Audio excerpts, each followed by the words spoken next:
اثر بھی ہوتے ہیں، برے اثر بھی ہوتے ہیں۔ انسان کو موسم کا اثر بھی ہوتا ہے، انسان پر اس کے خاندان کا اثر بھی ہوتا ہے، انسان پر صحبت کا اثر بھی ہوتا ہے۔ بالکل اسی طرح انسان پر اس کی نیکی کا اثر بھی ہوتا ہے اور گناہوں کا اثر بھی ہوتا ہے۔ نیکی دل کو سکون دیتی ہے، گناہ انسان کو پریشان کر دیتے ہیں۔ نیکی اللہ کی رحمت کو متوجہ کرتی ہے۔ پھر حالت یہ ہوتی ہے کہ انسان اپنی ان پریشانیوں کا حل کہیں اور ڈھونڈتا پھرتا ہے، حالانکہ جب گناہوں کی بیماری لگے تو اس کی شفا توبہ میں ہوتی ہے، اس کا حل اللہ کے حضور معافی مانگنے میں ہوتا ہے، پہچاننے میں ہوتا ہے کہ مجھ سے کہاں غلطی ہو گئی، کس جگہ جا کے کمزوری میں نے دکھائی۔ ہر انسان اچھی، ٹھنڈی، خوبصورت، سکھ والی زندگی چاہتا ہے۔ اللہ کریم نے سورہ نحل کے اندر ارشاد فرمایا، من عامل صالحا من ذکر او انثی، فرمایا جو بھی اچھے عمل کرے، چاہے مرد ہو چاہے عورت ہو، وہو مؤمن، شرط یہ ہے کہ مومن ہو، فلنحیینہ حیاتا طیبہ، فرمایا ہم اسے پاکیزہ زندگی عطا فرما دیں گے، حیات طیبہ دے دیں گے اسے، پاکیزہ زندگی۔ شرط کیا ہے؟ من عاملہ صالحا، نیک عمل کرے۔ کون سے عمل کرے؟ اٹھنا بیٹھنا، کھانا پینا، چلنا سونا جاگنا محتاط ہو اس کا، وہ نیکی کرے۔ قرآن پاک کے لفظوں کے حسن پر غور فرمائیے گا، فرمایا فَلَنُحْيِيَنَّهُ حَيَاتًا طَيِّبًا، ہم ضرور اسے پاکیزہ زندگی عطا فرما دیں، صاف ستھری زندگی، معیاری زندگی، خوبصورت شب و روز، آئیڈیل زندگی جس کو لوگ کہیں گے، وہ والی زندگی اسے دیں گے۔ اور دوسرے مقام پر سورہ طٰہٰ کی آیت نمبر 124 میں فرمایا وَمَنْ أَعْرَضَ عَنْ ذِكْرِی، جو ہمارے ذکر سے منہ پھیرے گا، جو ہمارا کھا کے چہرہ کسی اور طرف کرے گا، جو چلے گا ہماری زمین پر لیکن توجہ کسی اور طرف ہوگی، آسمان کی چھت ہماری بنائی ہوئی لیکن اس کے خیالات کہیں اور ہوں گے، فَإِنَّ لَهُ مَعِيشَةً ضَنْكًا، فرمایا ہم اسے تنگ زندگانی عطا کر دیں گے، اس کی زندگی تنگ ہو جائے گی، اس کی معیشت تنگ ہو جائے گی۔ گناہ زندگی کو تنگ کر دیتے ہیں، نیکی زندگی میں آسانی پیدا کرتی ہے۔ آپ کو اگر زندگی میں سکون چاہیے ہو تو آپ کسی غریب کی خدمت کر کے دیکھیں، اللہ کتنا سکون عطا کرتا ہے۔ آپ بڑے پاورفل بھی ہیں، بڑے طاقتور بھی ہیں اور بڑے باوقار بھی ہیں، لیکن کسی کو گالی دے کے آپ کا دل کبھی ٹھنڈا نہیں ہوگا، تکلیف ہوگی، اس کے اندر آزمائش ہوگی۔ ڈاکٹر ریسرچ کرتے ہیں، ڈاکٹر وہ کہتے ہیں گناہ کرنے سے آدمی جسمانی طور پر کمزور ہوتا ہے، لیکن وہی عمل اگر وہ بطور نیکی کرتا ہے تو اللہ اس میں اسے قوت عطا فرماتا ہے، اسی عمل میں اللہ اسے قوت عطا کر دیتا ہے۔ میں صرف اشارہ دے رہا ہوں، اس بات کی تفصیل میں نہیں جانا چاہتا۔ میرے عزیز یہ یاد رکھیں کہ نیکی آپ کو سکون دے گی، نیکی آپ کو ٹھنڈا کرے گی۔ اللہ تبارک و تعالیٰ نے قوموں پہ عذاب نازل کیا اور قرآن مجید فرقان حمید نے ان قوموں کے تذکرے بیان فرمائے۔ بھائی کس لیے بیان کیے؟ کہ ہم عبرت حاصل کریں، ہم یہ غور کر لیں کہ یہ کام ہم نے نہیں کرنا، اس کام سے ہم نے بچنا ہے، ہم نے غور کرنا ہے کہ یہ چیز ہمارے اندر۔ لوگ کہتے ہیں نہیں جی نہیں، ہم پہ یہ عذاب نہیں آئے گا، بالکل نہیں آئے گا، اس میں شک نہیں۔ پر اللہ نے بیان کس لیے کیا تھا؟ بیان کیا قرآن مجید معاذ اللہ کسی ایسی چیز کا بیان کرتا ہے جس کی ضرورت نہ ہو؟ قرآن پاک نے ایک ایک حرف ایسا بیان کیا جس کی مسلمان کو ضرورت تھی۔ قوم نوح کا ذکر فرمایا قرآن پاک نے، حضرت نوح علیہ السلام کی قوم کو حضرت نوح علیہ السلام نے 1500 سال سمجھایا ہے، کچھ لوگوں نے 950 سال لکھا ہے نا، اعلیٰ حضرت نے لکھا ہے 1500 سال عمر ہوئی حضرت نوح علیہ السلام کی۔ اللہ تعالیٰ بندے کو جلدی سزا نہیں دیتا، بلکہ قرآن مجید میں ایک جگہ رب کریم اس طرح بھی فرماتا ہے کہ جب بندے مجھے بھول جاتے ہیں تو میں ان کے لیے نعمتوں کے دروازے کھول دیتا ہوں۔ بندہ سمجھتا ہے کہ میں کچھ تو ہے نا کہ میرے اندر، کہ میں جدھر جاتا ہوں خیر ہی خیر ہو جاتی ہے، وہ سمجھتا ہے کہ میری عقل ہے، حالانکہ اللہ اسے ڈھیل دیتا ہے، اللہ اسے ڈھیل دیتا ہے۔ گناہوں کی سزا کے 3 طریقے ہیں۔ ایک ہے متنبع کرنا، تنبیہ کرتا ہے اللہ، بندہ متنبع ہو جاتا ہے، یہ اللہ کا بہت بڑا احسان ہوتا ہے۔ ایک ہوتا ہے مہلت دینا، اور ایک تیسرا ہوتا ہے اللہ خفیہ تدبیر کرتا ہے۔ تھوڑا سا سمجھیے گا، انسان پر کوئی آزمائش آئی، فوراً اس کی چھٹی اس نے کہا کہ وہ فلاں جگہ غلطی کی تھی تب ایسا ہوا ہے۔ ہوتا ہے نا کئی دفعہ، آواز آتی ہے نا اندر سے، چلیں بول دیں کچھ نہیں ہوتا آپ کو، اللہ جانتا ہے یہاں کوئی کچھ نہیں کہے گا آپ کو، اور ہماری تو ویڈیو بھی نہیں گھومتی، یعنی خبر بھی نہیں ہو کہ کس نے ہاں کر دی کس نے نہ کر دی۔ آپ بغیر ٹینشن کے بات چیت کریں، آج کچھ نہیں ہوتا انشاءاللہ تعالی۔ آتی ہے اندر سے آواز؟ میں آپ سے اس لیے ان چیزوں کی تصدیق کراتا ہوں کہ باقیوں کو بھی آتی ہے کہ نہیں، اس لیے تصدیق۔ کبھی کوئی کسی جگہ انسان پریشان ہوتا ہے تو محسوس کرتا ہے کہ وہاں مجھ سے ہوتا ہے نا جی، جس کو یہ نصیب ہو جائے بڑا خوش نصیب آدمی ہے۔ حضرت مولا علی فرماتے ہیں اگر تجھے دنیا میں سزا مل گئی تو بچ گیا ہے، سمجھ پھر اللہ کرم کرے گا، آخرت میں سزا نہیں دے گا۔ اور یہ یاد رکھ لے، وما اصابکم من مصیبت فبما کسبت ایدیکم ویعفو عن کثیر۔ اللہ فرماتا ہے دنیا میں تجھے جو بھی تکلیف پہنچتی ہے وہ تیرے ہاتھوں کے کرتوتوں کی وجہ سے پہنچتی، ویعفو عن کثیر، فرمایا کثیر گناہ تو میں ویسے ہی معاف کر دیتا ہوں۔ یہ جو تیری زندگی میں دکھ ہے نا، یہ بھی میری قلیل سزائیں ہیں۔ یہ کثیر پر سزا، یہ قلیل ہے، قلیل یہ جو تمہاری زندگی میں تکلیفیں۔ انسان کو سزا ملتی۔ حضرت فضیل بن عیاض رحمۃ اللہ تعالی علیہ گھوڑے پہ بیٹھے تھے، گھوڑا شرارت کرنے لگ گیا، اچھلنے لگ گیا، کودنے لگ گیا، تو حضرت فضیل بن عیاض نیچے اترے، ایک کونے میں جا کے نماز کی نیت باندھ لی، 2 رکعت نماز پڑھی، پھر دیر تک استغفار پڑھتے رہے، روتے رہے، دعا کرتے رہے، واپس آئے۔ خادم عرض کرنے لگے حضور سمجھ نہیں آئی، گھوڑے نے تھوڑی سی شرارت کی، وہ بدکا ہے، آپ نے اس کو چھوڑا ہے اور چھوڑ کر کے آپ نماز میں لگ گئے۔ تو حضرت فضیل بن عیاض فرمانے لگے جب بندہ اللہ کی نافرمانی کرتا ہے نا تو جو چیزیں اس کی فرما بردار ہوتی ہیں وہ اس کی نافرمانی کرنے لگ جاتی۔ تو مجھے محسوس ہوا تھا کہ میں نے کہیں اللہ کی نافرمانی کی ہے، اس لیے ایسا ہوا ہے کہ میرے گھوڑے نے میری، تو میں توبہ کرنے لگا ہوں، اور اب دیکھتا ہوں بیٹھ کے بھلا کیا ہوتا ہے۔ میں نے سچی توبہ، حالانکہ مجھے یاد نہیں کہ میں کہاں بولا، پر کھری اور سچی توبہ کی۔ دوبارہ گھوڑے پہ بیٹھے تو گھوڑا بالکل صحیح ہو کے ساتھ چلنے لگ گیا۔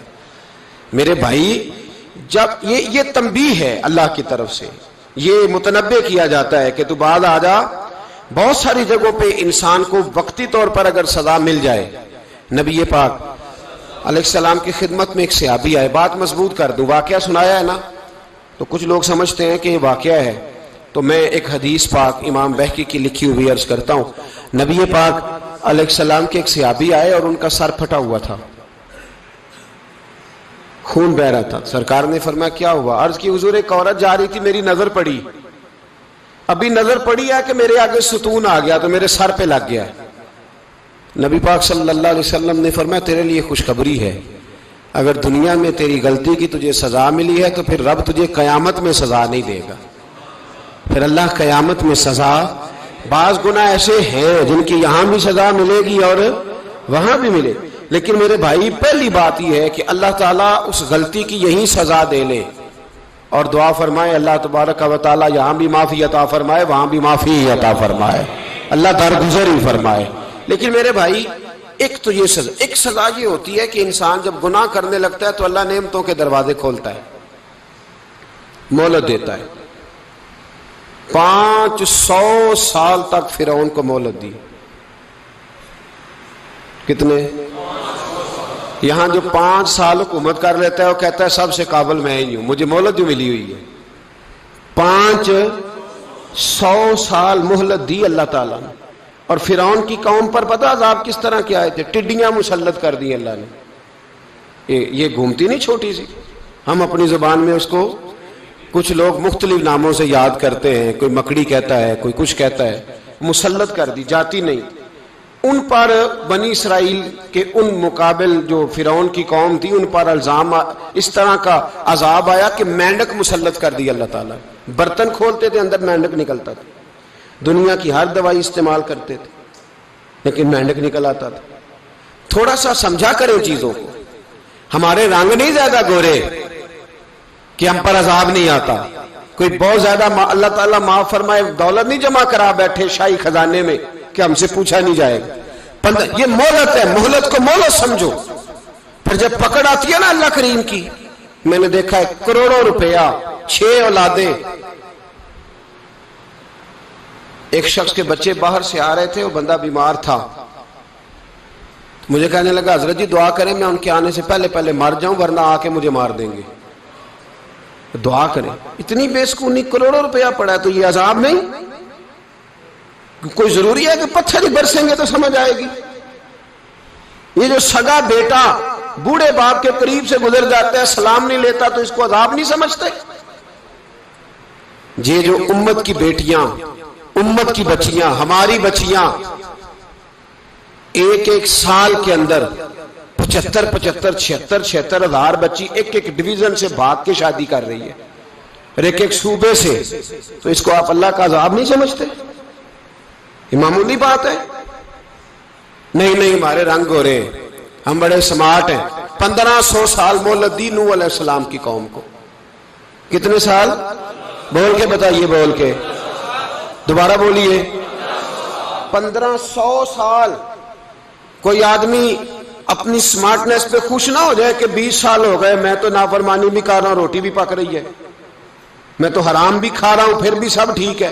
1500 سال مہلت دی. پھر حضرت نوح کہنے لگے اللہ میں نے تو بڑا سمجھایا نہیں باز آتے. تو رب کریم نے فرمایا کشتی بناؤ. اللہ کے پیغمبر کشتی بنانے لگے تو قوم مذاق اڑانے لگ گئی. اب کیا کرنے لگے ہو؟ اب کشتی بنانے لگے ہو, خیر تو ہے, قوم مذاق اڑا رہی ہے. حضرت نوح علیہ السلام کا آپ نے کشتی بنائی, پانی کہاں سے نکلا؟ نہ بارشیں ہوئی نہ سیلاب آئے. ایک تندور تھا اس کے اندر سے پانی نکلنا شروع ہو گیا. کبھی تندور سے بھی پانی نکلا ہے, اور جب نکالنے والا چاہتا ہے تو وہاں سے بھی ایک تندور سے پانی نکلا. اتنا نکلا, اتنا نکلا, اتنا نکلا کہ قوم ساری ڈوب گئی. قرآن مجید کے صفحات شہادت دیں گے کہ حضرت نوح کی قوم کا بچہ بہ گیا. بچے صرف وہ تھے جو حضرت نوح کے ساتھ ہو گئے, تباہ ہو گئی. اللہ بے نیاز ہے, بے نیاز. 1500 سال مہلت ملے اور تو پھر بھی کہے رب بڑا کریم ہے معاف کر دے گا. 1500 سال تجھے گنجائش دے اور تو کہے کوئی نہیں بات معافی ملنی چاہیے ابھی بھی. میرے بھائی حضرت صالح علیہ السلام کی قوم, حضرت صالح نے تبلیغ شروع کی تو کہنے لگے پہلے معجزہ دکھاؤ. جی آج تو نہیں لوگ معجزے مانگتے ہیں. آج بھی لوگ کرامتے اور معجزے, اللہ معاف کرے, جو چیزیں معجزہ تو ہو نہیں نہ سکتا, لیکن آج بھی لوگ, آپ یقین کریں, کہتے ہیں یہ بڑی نمازیں پڑھتا ہے تو پھر بخشا کیوں نہیں گیا, پھر کیوں نہیں منو سلوا کیوں نہیں اترا اس پر, پھر میں بھی اسی طرح ہی ہوں, کیا اس کے اندر خوبی آ گئی؟ مولوی بھی ویسے ہی ہے, صوفی بھی ویسے ہی ہے. لوگ مانگ نہیں رہے, لوگ دلیلیں مانگ نہیں رہے, ابھی بھی لوگ بحث نہیں کرتے. کیا فرق آ گیا جی, ویسے ہی ہیں سارے. اللہ تعالیٰ سے ڈرنا چاہیے. ہمیں سامنے والے کی طرف دیکھ کر صحیح ہونے کا حکم نہیں ہے, ہمیں اپنی اصلاح کا حکم ہے. اپنی طرف دیکھ کے اپنے آپ کو ٹھیک کرنے کا. الزام لگا کے گزر جانا اس کا کوئی مطلب. سنو اور یاد رکھو, حضرت صالح علیہ السلام سے کہنے لگے پہلے معجزہ دکھائیں. تو حضرت صالح علیہ السلام نے فرمایا اونٹ کہاں سے پیدا ہوتے ہیں؟ کہا اونٹنی کے بطن سے. فرمایا آؤ میں تمہیں پہاڑ کے اندر سے اونٹنی پیدا کر کے دکھاتا ہوں. کہاں سے؟ پہاڑ کے اندر سے. حضرت نوح ساتھ لے کے گئے تو پہاڑ کے اندر سے اونٹنی نکلی, اور اونٹنی بھی گابن تھی, اس کے پیٹ میں بچہ, اور اونٹنی اتنا دودھ دیتی تھی کہ ساری بستی دودھ پی جاتی تھی, پھر بھی دودھ بچ جایا کرتا تھا. لیکن حضرت نوح علیہ السلام نے فرمایا تم نے دیکھ تو لیا یہ اسے, یہ جتنا دودھ دے گی روٹی بھی اتنی کھائے گی. ایک دن تم سارے پانی پیو گے, ایک دن یہ سارا پانی پیا کرے گی. ایک دن تم سارے باقی جانوروں کو گھاس کھلاؤ گے, ایک دن یہ اونٹنی, اور اونٹنی کا نام کیا؟ ناقۃ اللہ. اللہ کی اونٹنی. کس کی اونٹنی؟ نام کیا ہے؟ اللہ کی. یہ اللہ کی اونٹنی ہے. تو حضرت نوح علیہ السلام کی اونٹنی فرمایا اس کی بے ادبی نہ کرنا.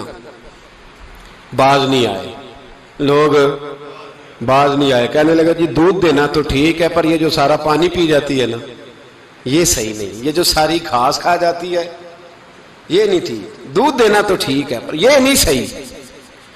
آپ نے فرمایا اسے کچھ نہ کہنا، اللہ کی اونٹنی ہے. میں کہا کرتا ہوں ان لوگوں نے ناقۃ اللہ کی بے ادبی کی. حضرت نوح علیہ السلام کی اونٹنی کی ٹانگیں کاٹ دی، صالح علیہ السلام کی. اور دیکھو اللہ بڑا بے نیاز ہے، اگر پیدا کرنا جانتا ہے تو حفاظت کرنی نہیں جانتا. لیکن رب کریم نے فرمایا نہ کرنا. انہوں نے ان کے پیر کاٹ دیے، کانوں پہ چھریاں لگائیں. اونٹنی جب مر گئی، اونٹنی اللہ تبارک و تعالیٰ کی وہ اونٹنی جب مر گئی تو حضرت صالح علیہ السلام کی قوم پر رب کریم نے زلزلہ بھیجا. اذا زلزلت الارض زلزالہا. جب زلزلے آئیں گے اور جب ان کا زلزلہ آنا زلزلہ آتا ہے نا، کیا کرتی ہے قوم؟ لا الہ الا اللہ، لا الہ لا الہ الا اللہ، کلمے جاری ہو جاتے. بلکہ ایک دفعہ ایسا بھی ہوا کہ مسجدوں میں اعلان ہونے لگے زلزلہ آ رہا ہے. جو فجر کے لیے نہیں اٹھے زلزلے کے لیے وہ بھی اٹھ گئے. جن کا دعویٰ ہے نا میری سویرے آنکھ نہیں کھلتی، ان کی لگی نہیں کتنے گھنٹے، بعد میں بھی نہیں لگی.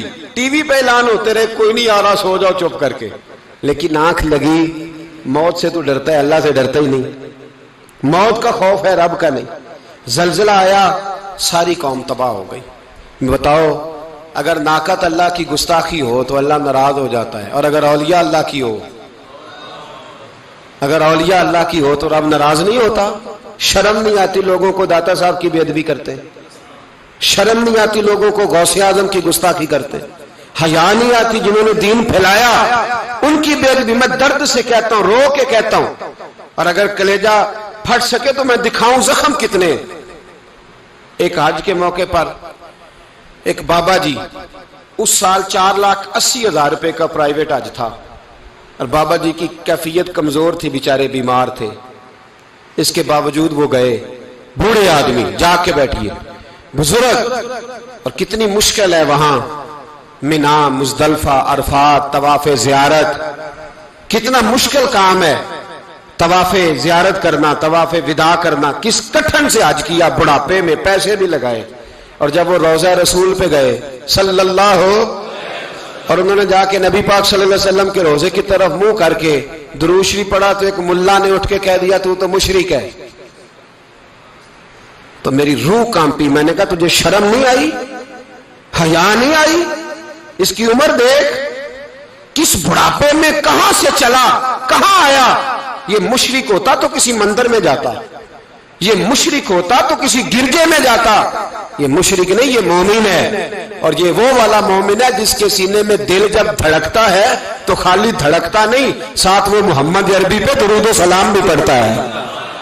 شرم نہیں آتی لوگوں کو؟ اتنی بڑی گستاخی کرتے. جو روضہ رسول پہ آیا مشرک ہے.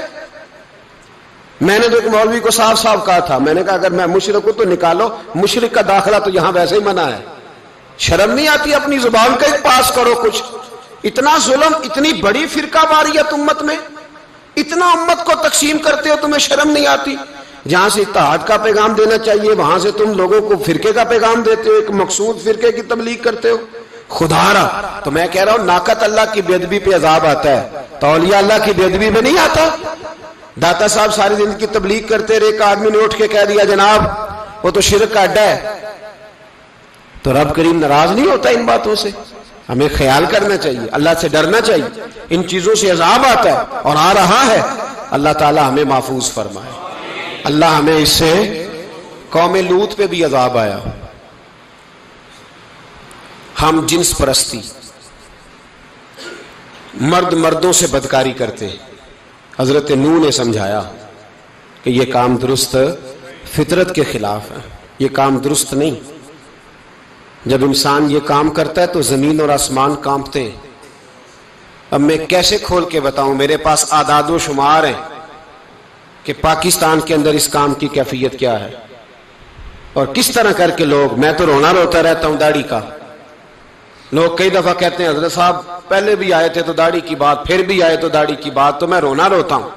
اس لیے روتا ہوں کہ جو کلین شیو نوجوان ہوتا ہے وہ امرد کے حکم میں ہے، اس پر وہی حکم لگتا ہے جو عورت پہ لگتا ہے، اس کے ساتھ مرد کا اٹھنا بیٹھنا اسی طرح ناجائز ہے جس طرح عورت کے ساتھ۔ حضرت جنید بغدادی رحمت اللہ تعالیٰ علیہ کے سامنے ایک شخص نے کہا وہ کتنا خوبصورت نوجوان جا رہا ہے، تو آپ فرمانے لگے تو حافظ قرآن نہیں؟ کہا ہاں۔ فرمانے لگے جا اپنے حفظ کی خیر منا۔ وہ شخص کہتا ہے میں نے اس بغیر داڑھی والے کلین شیو نوجوان کو بری نظر سے دیکھا، مجھے قرآن پاک ہی بھول گیا، سارا قرآن پاک بھول۔ اور کتنے سال میں دعائیں کرتا رہا، بیت اللہ کے طواف کرتا رہا، میں یاد بھی کرتا تو نہیں ہوتا۔ کیسے اب تو ہمارا نعت کہاں بیوٹی پارلر سے ہو کے آتا ہے، ہم کسی اور کو کیا پیغام دیں؟ وہ پیغام، وہ نظام، وہ طریقہ کار جس کا حکم تھا شریعت میں، قوم لوط پر عذاب آیا۔ صحیح بیٹھتے ہوں گے بچے جو موٹر سائیکلوں پہ بیٹھتے ہیں، میں نے گجرانوالہ کی سڑکوں پہ بچوں کو، نوجوانوں کو جو تماشے کرتے سرے عام دیکھا ہے تو مجھے ڈر لگتا ہے، اور کوئی روکنے والا نہیں، شغل ہو رہا ہے، ہنس رہے ہیں، اور سامنے عورتیں بھی ہیں، سب ہو رہا ہے۔ کتنی تکلیف کی بات۔ حضرت نوح کی قوم یہ کام کرتی تھی، قرآن پاک نے بیان کیا ہے۔ حضرت نوح نے سمجھایا، فرمایا رب کریم نے تمہیں اپنی خواہش پوری کرنے کے لیے جائز طریقہ عطا فرمایا، عورتوں سے نکاح کرو، اور اس نکاح کی برکت سے جو اللہ تمہیں اولاد دے گا اس کو اللہ تبارک و تعالیٰ تمہارے لیے باعث بخشش بھی فرمائے گا۔ لیکن جب قوم نہ مانی تو جو قوم میں لوط کا عمل کرے اس کا علاج قرآن نے بیان فرمایا کہ آسمان سے پتھر برسیں گے، پھر پتھر برسے، اور جن کے بڑے بڑے اچھے دماغ تھے ان کے دماغ چکنا چور کر دیے گئے، تباہ کر دیے گئے، ان کے دماغ زمین پر بچھاڑ دیا گیا۔ اللہ مہلت دیتا ہے، لیکن اس کا مطلب یہ نہیں کہ انسان توبہ ہی نہ کرے۔ حضرت شعیب علیہ السلام کی قوم پر بھی عذاب آیا، اس لیے کہ بددیانتی کرتی تھی، ناپ تول میں کمی کرتی تھی۔ میں نے کہا تھا شب قدر کی رات کہ یہ کوئی تماشا ہے کہ شب رات آئی تو ساری رات روتے رہے، یا اللہ معاف کر دے، یا اللہ معاف کر دے، رو رو کے چیخے مار مار روئے۔ شب قدر آئی تو پھر چیخے ماری، ساری رات روئے۔ تو جس بندے کا پروگرام ہی نہیں سویرے بدلنے کا، دکان پہ بیٹھ کے پھر وہی ناپ تول میں کمی، پھر وہ اللہ تعالیٰ معاف کرے۔ میں ایک مضمون پڑھ رہا تھا تو وہ فوڈ کے اسپیشل لوگ تمہیں لکھا تھا مہربانی کرو ملاوٹ ہی اچھی چیز کی کر لو، مرچ میں کیری تو نہ ملاؤ اینٹوں کی، وہ تو بیمار کرتی ہے، وہ تو خون کی آنتوں کو روک دیتی ہے۔ وہ کہنے لگا، اور وہ کہتا ہے میں تمہیں بتاتا ہوں کون کون سی چیز ملائی جا سکتی ہے، وہ ملا لو۔ خدا را اس قوم پہ رحم کرو، مہربانی۔ ایک دوست ہے ہمارے، میں وزیر آباد میں ان کے گھر بیٹھا تھا تو ایک میڈیکل، میرا کسی شخص پہ اعتراض کرنے کا میں مجموعی بات کرتا ہوں۔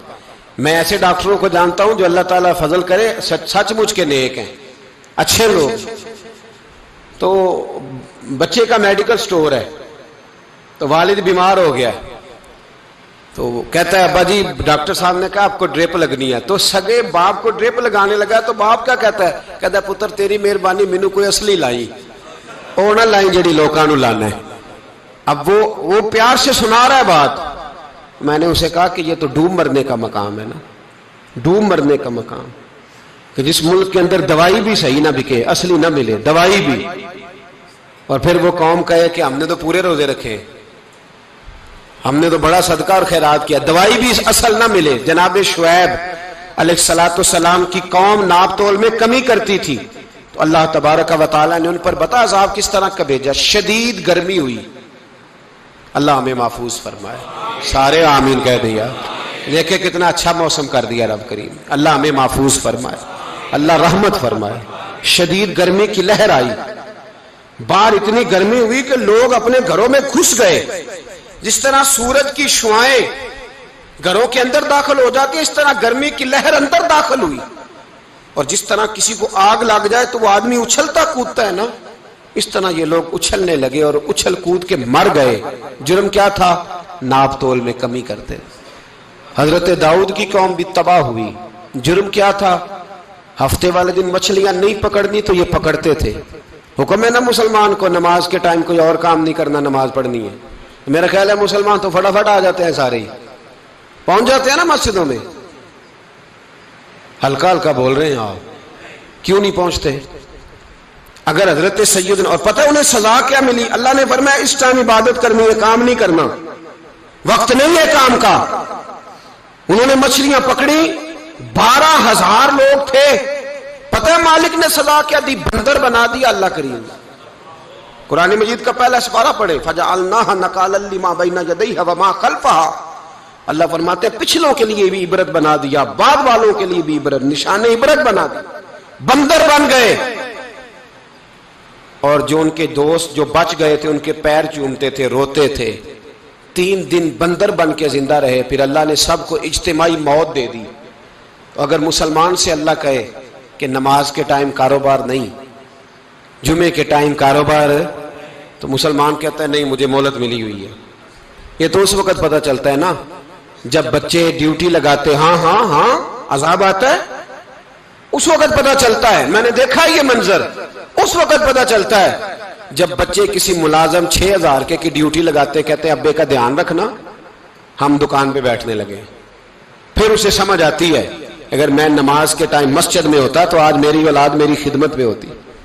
میں نماز کے ٹائم مسجد نہیں گیا تو بچوں نے 6,000 کا ملازم بٹھایا ہے، ابا جی کا خیال رکھ، ایک نرس بلائی ہے تو خیال رکھ۔ کدھر ہوتے ہیں مسلمان نماز کے ٹائم؟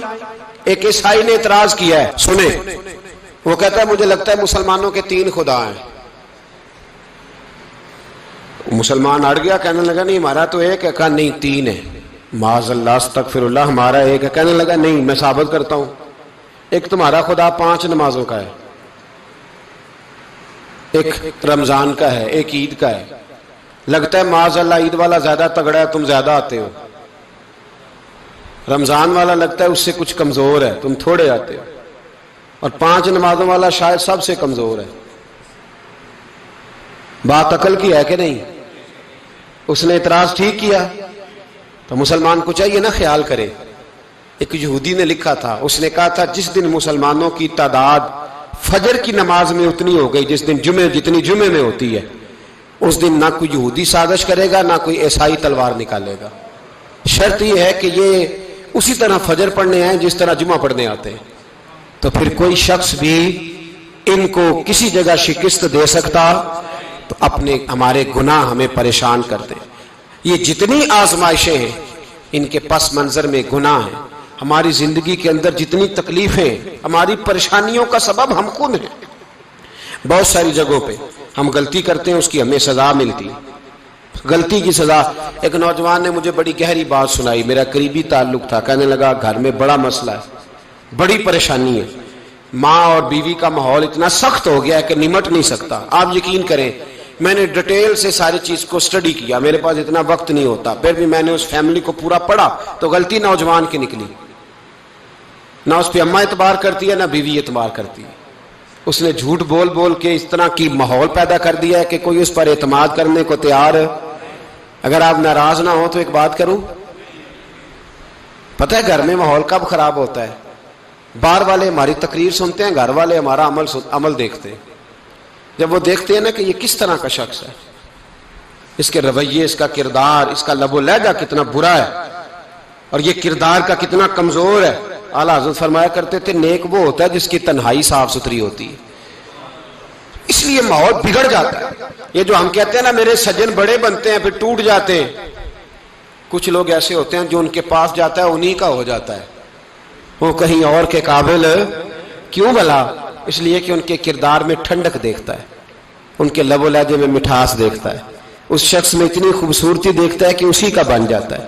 حضرت ابراہیم بن ادم کے پاس ایک نوجوان آیا، کہنے لگا میں گناہ کرنا چاہتا ہوں، فرمانے لگا بالکل کر، اللہ کا دیا ہوا رزق کھانا چھوڑ دے اور گناہ کر۔ کہنے لگا یہ نہیں ہو سکتا، فرمانے لگے چل پھر اس طرح کر، رب کی زمین پہ نہ رہ، کسی اور کی زمین پہ چلا جا۔ کہنے لگا یہ بھی نہیں ہو سکتا، فرمانے لگے چل اللہ کی چھت سے نکل جا۔ کہنے لگا یہ بھی نہیں ہو سکتا، تو آپ رو پڑے۔ فرمانے لگے پھر جناب اسرائیل جب آئیں تو ان سے کہنا مجھے 2-3 سال کی مہلت دے دے، پچھلی میری گناہوں میں گزر گئی، میں ذرا 3 سال عبادت کر لوں۔ تو وہ شخص بھی رونے لگا، کہنے لگا حضور وہ مہلت نہیں دیتے، وہ جب لینے آتے ہیں تو پھر لے کے اللہ تعالیٰ نے جب انسان بنانا چاہا نا تو جناب جبریل کو کہا مٹی لے کے آ زمین سے، حضرت جبریل نے مٹی پہ ہاتھ ڈالا تو باقی کی مٹی رونے لگ گئی، اسے جدا نہ کر. تو جناب جبریل چھوڑ کے چلے گئے. حضرت میکائیل کو بھیجا، مٹی لا، مٹی پہ ہاتھ ڈالا تو باقی کی مٹی رونے لگ گئی، چھوڑ کے چلے گئے. جناب اسرائیل کو بھیجا، مٹی پہ ہاتھ ڈالا تو باقی کی رونے لگ گئی، چھوڑ کے نہ جاؤ. تو حضرت اسرائیل فرمانے لگے تیرا رونا دیکھو کہ رب کا حکم دیکھو. وہ لے گئے، جب پیش کی تو رب کریم نے فرمایا اسرائیل جان نکالنے کی ڈیوٹی بھی تیری، تو مٹی کو لے آنا، باقی مٹی روتی بھی رہے تو روتی رہے. جب میرا فیصلہ آ جائے تو پھر اس میں کوئی گنجائش، ہم کھاتے بھی اللہ کا ہیں، نافرمانی بھی اس کی کرتے، زمین پہ بھی اس کی چلتے ہیں، نافرمانی بھی اس کی کرتے، حکم کسی اور کا مانتے، چھت پہ رب کریم کی رہتے. اس طرح نظام نہیں چلتا. میرے بھائی یاد رکھ لو، گناہوں کی سزا ملے گی، زندگی تنگ ہو جائے، یہاں بھی آزمائش ہوگی اور وہاں بھی. میں نے درس پہ کہا تھا، پھر بات کہتا ہوں، یہ میں اپنے لیے کہہ رہا ہوں، توجہ ہے میری بات پر. دعا فرمایا کریں کہ جو کچھ ہم نظر آتے ہیں اللہ ہمیں ویسا بننے کی توفیق بھی عطا فرما. اللہ ویسا بننے کی، یہ مشکل معاملہ ہے، مشکل. دیکھیں نا، ایک آدمی سیاستدان ہے، اس نے بڑے اچھے نعرے لگائے، انقلاب آ جائے گا، میں غریب کا بھلا کر دوں گا، میں یتیموں کے سر پہ ہاتھ رکھوں گا، میں مجبوروں کی مدد کروں گا، میں دکھیوں کی مدد کروں گا، مزدوروں کو. اس نے اچھے اچھے نعرے سکھائے، اچھا اس نے پیغام دیا. اندر اس کے یہ تھا کہ اقتدار ملے گا تو مرضی کروں گا. لوگ اس کے گرد بھی گئے، اس کی گاڑی کے پیچھے بھی بھاگے، لوگوں نے اس کے نعرے بھی لگوائے، جیب سے پیسے لگا کے اس کے پوسٹر بھی شائع کیے. لوگ اس کے گرویدہ ہو گئے، لوگوں نے پوری، اور میری قوم نے تو بیچاری نے کئی دفعہ دھوکے کھائے. جس نے نعرہ لگایا غریب اسی کے پیچھے مسیحا بن کے چل پڑا. آج دھوکہ دے لیا، لوگوں کو پیچھے لگا لیا. یہ بتاؤ اگر راز کھل جائے، اگر راز کھل جائے کہ یہ دھوکہ دے رہا ہے، یہ فریب کر رہا ہے، تو لوگ اس کا کیا حال کریں گے؟ یہ راز قیامت میں کھل جائے گا. قیامت میں یہ راز یہ کھل جائے گا، کھل جائے گا. یہ دھوکے باز تھا. اذا زلزلت الارض زلزالہا، جب زلزلہ آئے گا جیسے اس کا آنا ٹھہرا. واخرجت الارض اثقالہا، زمین اپنے بوجھ باہر نکال دے. اس سے مراد کیا ہے کہ زمین پہ جو جرم ہوئے زمین بتا دے گی، باہر نکل آئے. وقال الانسان ما لہا، انسان کہے گا اسے کیا ہوا، یہ تو سب کچھ بتا رہی. بوجھ باہر نکال دے گی. ایک آدمی پیر طریقت بن کے بیٹھ گیا، جبہ کبہ پہن کے، بڑی پگڑی باندھ کے بیٹھ گیا، اچھی اچھی نیک باتیں بتانے لگا. لوگ اس کی دست بوسی کرنے لگے، ہاتھ چومنے لگے، پیچھے لگ گئے، خدمت کرنے لگے، جیب سے نذرانہ دینے لگے. اس کے نام پر لوگ اپنی جیب سے لنگر پکانے لگے، خانقاہ کی خدمت ہونے لگی. مہمان اس کے آتے، نوکری کوئی اور کرتا. میں نے کہا تھا شاید اپنے لیے کہہ رہا ہوں. ڈیوٹیاں لوگ کرنے لگے، حالات بدلنے لگے. لیکن اس کے اندر تو چور تھا، وہ تو دکاندار تھا. تو یہاں جو اس کے پیچھے لگے تھے وہ تو سچے تھے، انہیں تو اجر ملے گا. لیکن اس کا جب راز کھلے گا تو بڑی رسوائی ہوگی. اس کا جب راز کھلے گا تو بڑی. ایک میری طرح کا دیندار تھا، جو چہرے کا تو نیک تھا، اندر پتہ نہیں کیا کچھ تھا. ایک طوائف گزر رہی تھی، اس نے اس کو تبلیغ کر دی. کہنے لگا بس کر دے، سیانی بن جا. تو کسی دانشور میں لکھا ہے اس نے بڑا سخت جواب دیا. اس عورت نے کہنے لگی بابا میں تو جو ہوں وہ نظر بھی آ رہی ہوں، تو بتا جو تو نظر آتا ہے وہ تو ہے کہ نہیں. اس بندے نے چیخ ماری اور بے ہوش ہو کے گر پڑا. تو لوگوں نے کہا بابا آج کسی صوفی کا کلام سنا ہے جو بے ہوش ہو گیا؟ تو اس نے کہا نہیں، آج طوائف کی بات سنی ہے، طوائف کی. اور وہ عجیب بات کر گئی ہے. وہ کہہ گئی ہے میں تو جو ہوں میں نظر آ رہی ہوں، تو بھی تو بتانا، تو بتانا کہ تو دستار امامت پہنتا ہے.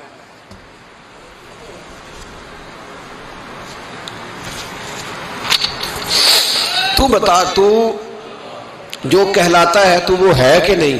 یہ وقال الانسان ما لہا، یہ راز قیامت میں کھلے گا. ہم جو کچھ بتا رہے ہیں نا اپنی زبانوں سے، ہمیں اپنے گناہوں کا احساس ہونا چاہیے.